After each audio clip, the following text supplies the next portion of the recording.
this video, I identified the birds by using my Birds of Australia book and the beautifully painted mural at the Bibra Lake bird hide. Let's start with something simple, like this cute juvenile magpie. You can easily tell that it's a magpie due to the white patterns on its wings and back. Assumingly, it is a black-backed magpie, and you can tell it's a juvenile because its feathers are a lighter shade of grey and its bellier is fluffier than a normal magpie. Next, we have an Australian crow. These guys are surprisingly hard to identify, but are easy enough when you live in Western Australia, as there is only one species of crow that live here. The way you can tell it is an Australian crow is its fluffy neck and longer tail.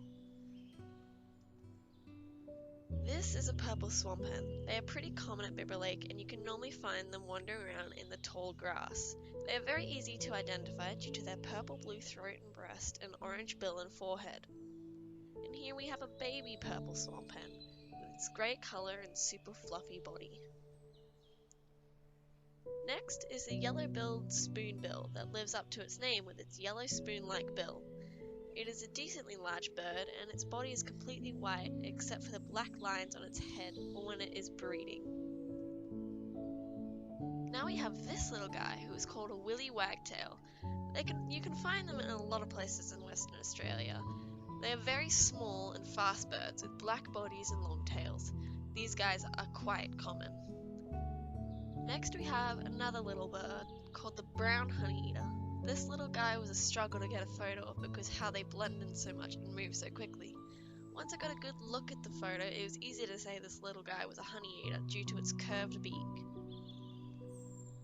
This here is a cute Eurasian coot and its baby.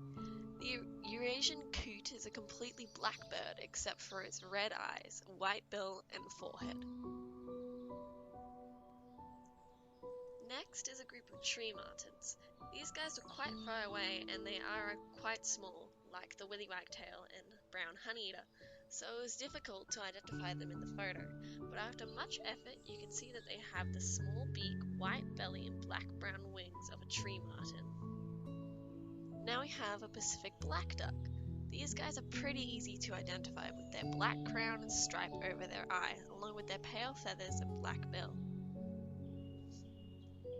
Here we have a white-faced heron. I nearly walked straight past this guy, but thankfully I didn't. I can't tell for sure what gender it is, but I can easily tell it's a white-faced heron because of its light grey body and white face. And last but not least, we have a female Australian shelduck. This girl's orange neck and breasts, along with her colourful wings and the white stripe around her neck, gave away what bird it was immediately.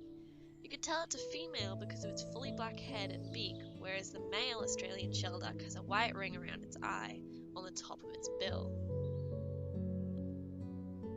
And that's all the birds I managed to see at Bibra Lake. It was a fun experience, and when I looked back at the photos trying to identify them all, I realised how complex it can get. And even though I got photos of a total of 13 birds, there are still so many I didn't get. I hope this video has helped you identify the birds of Bibra Lake.